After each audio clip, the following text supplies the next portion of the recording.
मेघालय और असम के बॉर्डर के बीच एक सुनसान जंगल में रात ने अपनी काली घनी चादर पसार ली थी। चारों तरफ अंधेरा ही अंधेरा था। दूर दूर तक कोई दिखाई नहीं दे रहा था, ना किसी की आवाज आ रही थी। उस रात हिरेन अकेले उस घने जंगल को पार करने में लगा था। उसके चेहरे को देखकर ऐसा लग रहा था कि जैसे वो किसी बहुत बड़ी मुसीबत में है। इस जंगल के बारे में माना जाता था कि अगर कोई भी इंसान सूरज ढलने के बाद यहाँ आता है तो उसे एक शैतान अपने वश में कर लेता है और वो फिर इसी जंगल में हमेशा हमेशा के लिए कैद हो जाता है। हिरेन को ये बात पता थी, लेकिन वो फिर भी रुक नहीं रहा था और बस आगे बढ़े जा रहा था। जंगल के आखिरी छोर पर एक नदी बह रही थी और उस नदी को पार करते ही असम सीमा शुरू हो जाती थी। उस नदी के ठीक बगल में लकड़ी से बनी एक पुरानी हवेली थी। हवेली के आगे एक बोर्ड लगा था जिस पर लिखा था वशीकरण बाबा। गांव के लोगों का मानना था कि उस हवेली में कुछ अजीब है। वहां ऐसी शैतानी ताकतें हैं जो हवेली में रहने वाले बाबा के वशीकरण मंत्रों से इस दुनिया में आ गई हैं। 32 साल का हिरेन अब उस हवेली के ठीक सामने खड़ा था और जोर जोर से हाफ रहा था। उस हवेली के दरवाजे पर एक बड़ा सा चौकोर निशान बना था, ठीक वैसे ही जैसे किसी तंत्र मंत्र की किताबों में होता है। हिरेन ने हिम्मत जुटाई और दरवाजा खोला। अंदर उसने देखा कि एक बेहद अजीब सा दिखने वाला बाबा कुछ हड्डियों की पूजा कर रहा है। बाबा की नजर तुरंत हिरेन पर गई और वो जोर जोर से बड़े ही डरावने अंदाज में मंत्र पढ़ने लगा। हिरेन बाबा को देखकर घबरा गया था, लेकिन वो जिस मकसद से बाबा के पास आया था उसे पूरा किए बगैर वो कहीं नहीं जा सकता था। आज से 2 दिन पहले हिरेन की शादी को 5 साल होने आए थे। वो अपनी बीवी प्रिया से बहुत प्यार करता था, लेकिन कुछ दिनों से प्रिया के बदले बिहेवियर के कारण हिरेन को प्रिया पर शक होने लगा था। उसे लगने लगा कि प्रिया का किसी और लड़के के साथ चक्कर चल रहा है, जिसे लेकर दोनों के बीच काफी लड़ाई हो गई और आखिर में बात डिवोर्स तक पहुंच गई और प्रिया उसे छोड़कर अपने एक दोस्त के घर रहने चली गई थी। हिरेन प्रिया पर शक करते करते पागल हो गया था। उसके दिमाग से प्रिया का ख्याल निकल ही नहीं रहा था।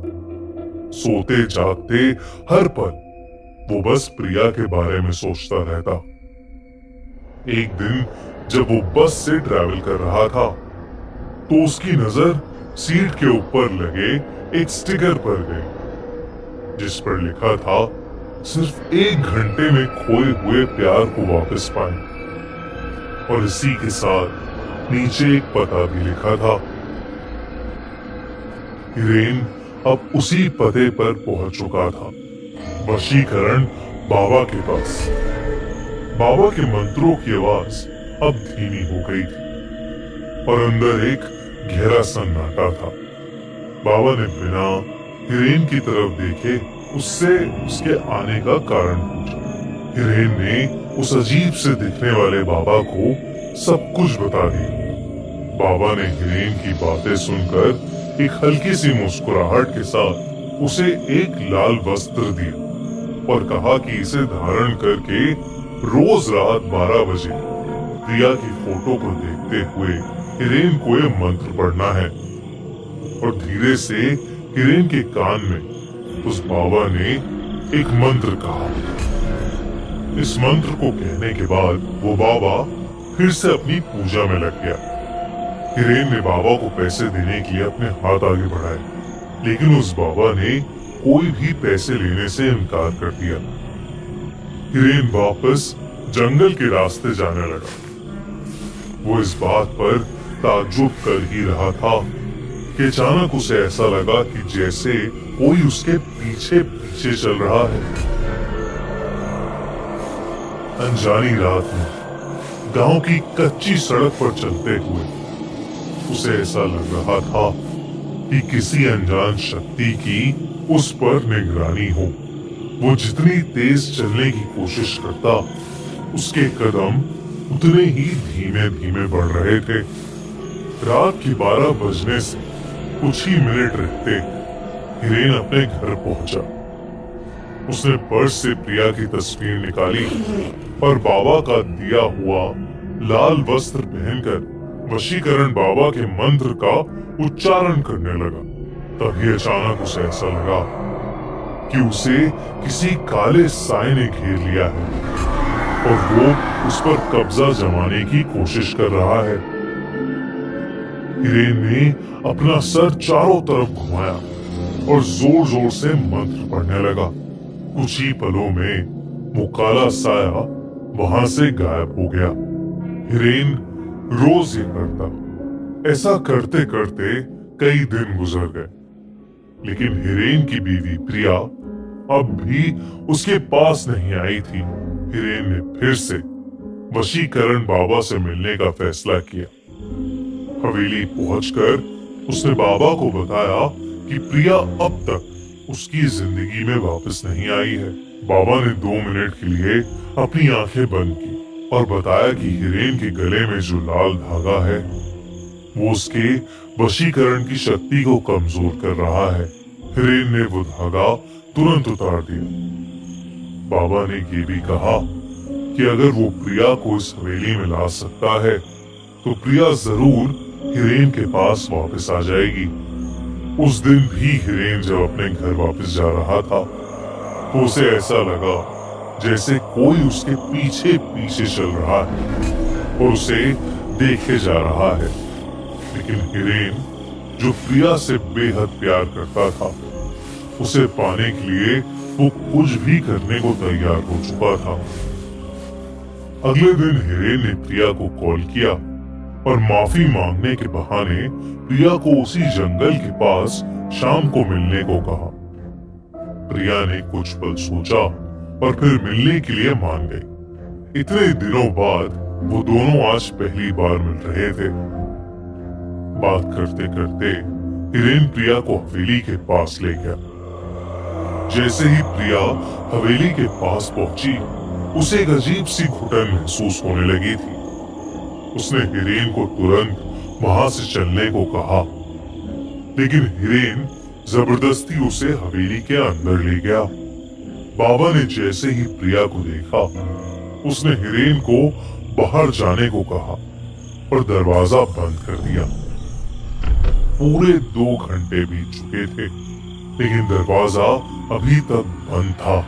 हिरेन को अब बहुत ज्यादा घबराहट होने लगी थी। कुछ देर बाद दरवाजा अपने आप खुला, लेकिन हिरेन ने जो दरवाजे के उस पार देखा, वो देखकर हिरेन के रोंगटे खड़े हो गए। अंदर प्रिया बेहोश पड़ी थी और उसके शरीर के चारों तरफ कैंडल्स जल रहे थे। वो बाबा प्रिया की बॉडी पर तरह तरह के निशान बना रहा था, लेकिन रोंगटे खड़े कर देने वाली बात ये थी कि प्रिया के पास एक बहुत ही भयानक सा काला साया मंडरा रहा था। बाबा ने हिरेन को कहा कि अब प्रिया वही करेगी जो हिरेन उसे बोलेगा, लेकिन इसके बदले उसे इस काले साए की सारी ख्वाहिशें पूरी करनी होंगी। हिरेन को कुछ समझ नहीं आ रहा था। उसने प्रिया को वहां से चलने के लिए कहा तो प्रिया एक कठपुतली की तरह उठकर खड़ी हो गई।